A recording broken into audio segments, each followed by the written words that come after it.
أعوذ بالله من الشيطان الرجيم بسم الله الرحمن الرحيم وذكروا الله كثيرا وانتصروا من بعد ما غلبوا وسيعلم الذين غلبوا أي منقلب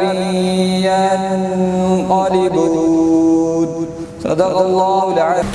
اب تو بس ایک ہی دھن ہے کہ مدینہ دیکھوں،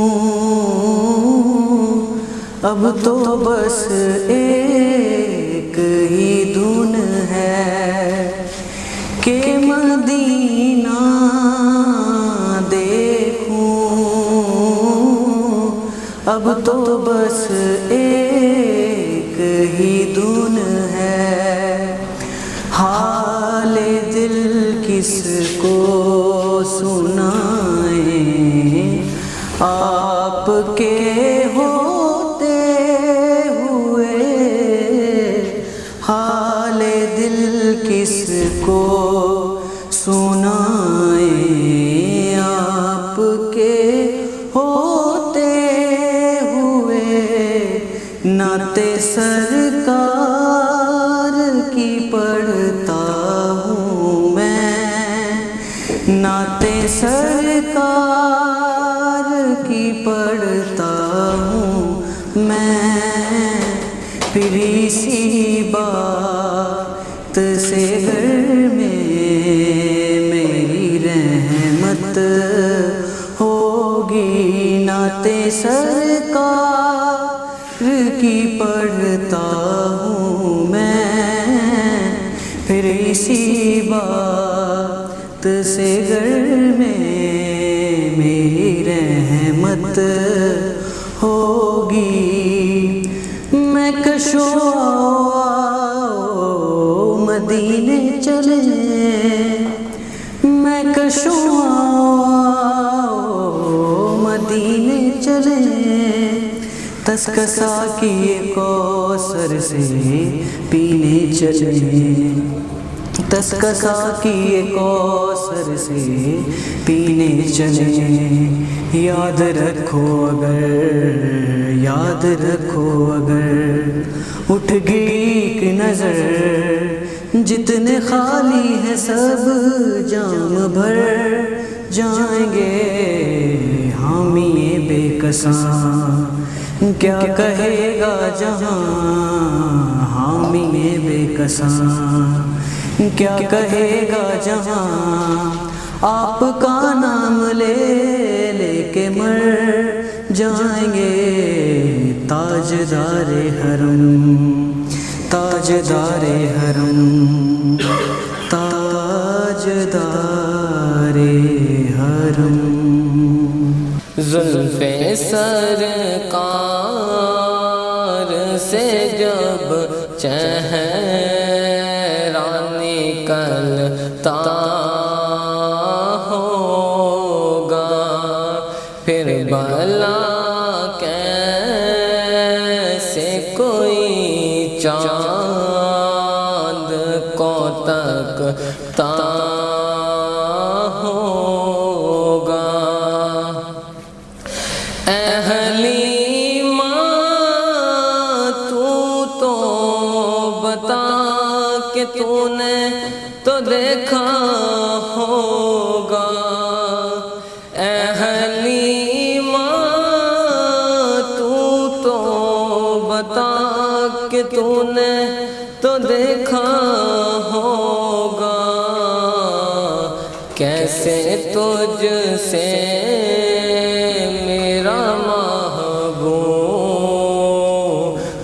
لپٹتا ہوگا.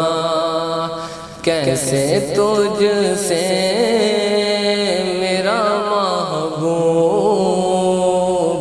لپٹتا ہوگا. پھر بھلا کیسے کیسے کوئی چاند کو تکتا ہوگا،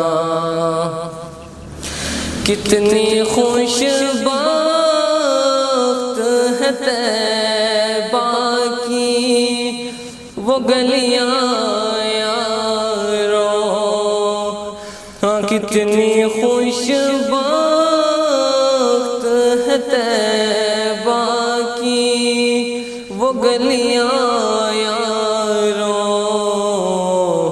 جن میں محبوب وہ بن ٹھن کے نکلتا ہوگا، جن میں محبوب وہ بن ٹھن کے نکلتا ہوگا، پھر بھلا کیسے کوئی چاند کو تکتا ہوگا،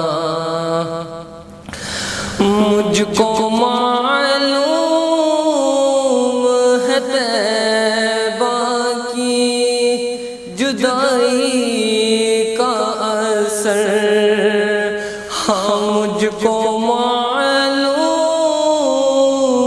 ہے طیبہ کی جدائی کا اثر، شم کو شمس بھی روتا ہوا ڈلتا ہوگا، شم کو شمس بھی روتا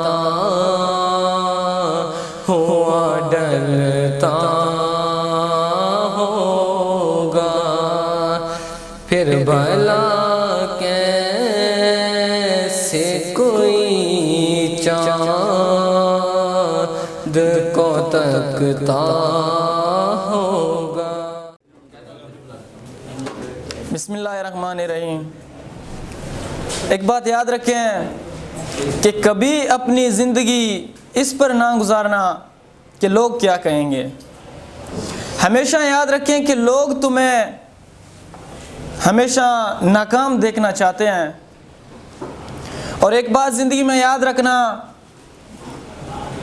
کہ اپنی زندگی میں کبھی ہار نہیں مانی۔ جب تک انسان ہار نہیں مانتا، ہار انسان کو ہرا نہیں سکتی۔ ہمیشہ یاد رکھیں کوشش آپ نے کرتے رہنا ہے۔ تو کسی نے کیا خوب کہا، گرتے ہیں شاہ سوار میدان جنگ میں، گرتے ہیں شاہ سوار میدان جنگ میں، وہ کیا گرے جو بل گھٹنوں پہ چلتے ہیں۔ ایک دفعہ کسی آدمی نے ایک بادشاہ کو 2 بانس دیے ہدیہ کے طور پر، تو بادشاہ سلامت نے اعلان کروایا کہ جو بندہ مجھے ان بانسوں کو ٹرین کر کے دے گا وہ جو مانگے میں اسے دوں گا۔ ایک بڑا ٹرینر آیا بادشاہ سلامت کے دربار میں، قدم رکھا، جی بادشاہ سلامت میں آپ کو ان 2 بانسوں کو ٹرین کر کے دوں گا 3 ماہ کے اندر۔ تو بادشاہ سلامت نے کہا جی بالکل ٹھیک ہے، آپ لے جائیں، 3 ماہ کے اندر مجھے ان 2 بانسوں کو ٹرین کر کے دیں۔ وہ بندہ 2 بانسوں کو لے گئے، اور 3 ماہ جب پوری ہو گئے تو وہ بڑی اداسی کے ساتھ بادشاہ کے حضور کے دربار قدم رکھتا ہے اور انہیں عرض کرتا ہے جی ان 2 بانسوں میں سے میں نے ایک کو ٹرین کیا اور ایک اپنے گھونسلے سے نکلا ہی نہیں۔ تو بادشاہ سلامت نے کہا کہ جاؤ اعلان کرو، جو بندہ مجھے اسی بانس کو ٹرین کر کے دے گا میں اسے جو مانگے منہ مانگے قیمت دوں گا۔ تو ایک دیہاتی آیا، انہوں نے کہا کہ جی بادشاہ سلامت اس بانس کو میں آپ کو ٹرین کر کے دوں گا، وہ بھی آپ کو صرف 1 دن کے اندر۔ تو وہ ٹرینر بڑا حیران رہ گیا کہ میں 3 ماہ کے اندر، میں ہوں بڑا ٹرینر، 3 ماہ کے اندر اس کو ٹرین نہ کر سکا، یہ دیہاتی کس طرح اس کو جو ہے نا ٹرین کر کے دے گا۔ بادشاہ سلامت نے کہا جی ٹھیک ہے آپ لے جائیں, مجھے اس کو ٹرین کر کے دیں صرف 1 دن کے اندر. دوسرے دن وہ آیا, جب اس نے بانس چھوڑا بادشاہ سلامت کے سامنے تو وہ بانس پرواز کرنے لگ گیا. تو بادشاہ سلامت بانس کی طرف دیکھتا ہے اور پھر بندے کی طرف دیکھتا ہے, بڑا حیران رہ گیا کہ پھر اس سے سوال کرتا ہے کہ یہ آپ نے کیسے ٹرین کیا. اس بندے نے کہا بادشاہ سلامت میں نے بہت کوشش کی, اس بانس کو منتیں کی, کافی کوشش کرتا رہا, آخر کار یہ نکل تو گیا مگر جا کے سامنے ایک ٹہنی پر بیٹھ گیا. پہلی دفعہ بیٹھ گیا, دوسری دفعہ, تیسری دفعہ, آخر کار مجھے غصہ آیا, میں نے جا کے کھلاڑی اٹھائی اور اس ٹہنی کو کاٹ دیا.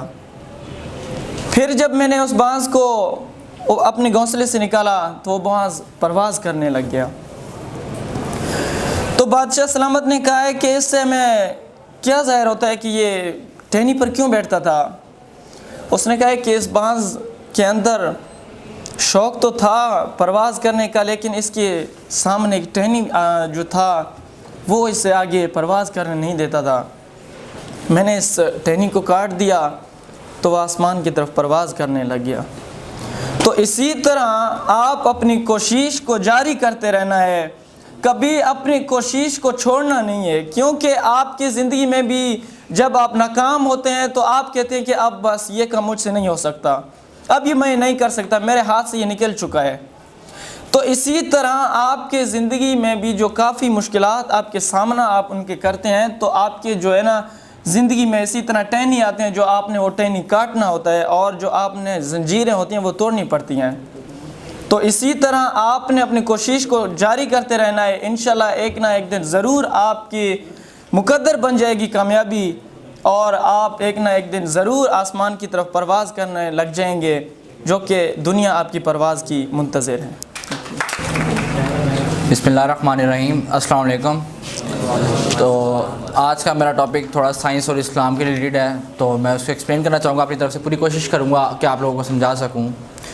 تو جس طرح ہم سب لوگ جانتے ہیں کہ حضرت محمد صلی اللہ علیہ وسلم تمام آسمانوں کو کراس کر کے 7ویں آسمان تک گئے.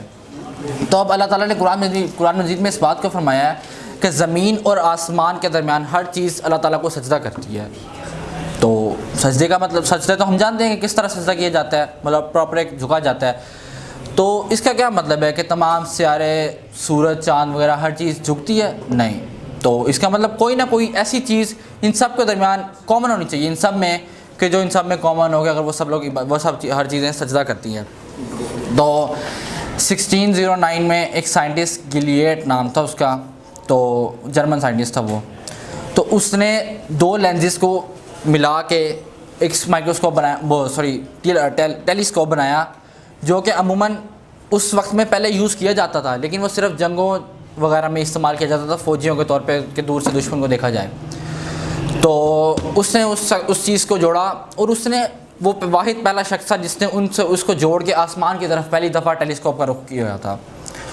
تو جب اس نے رخ کیا تو اس نے ایک چیز نوٹس کی کہ جو جوپیٹر ہے اس کے اندر روشنی چینج ہوتی جا رہی ہے, کہ مطلب پہلے اس جگہ پہ روشنی تھی, پھر دوسری جگہ پہ پڑ گئی ہے, اور 1300 ارتھ کو ملا کے ایک دفعہ ایک جوپیٹر بنتا ہے.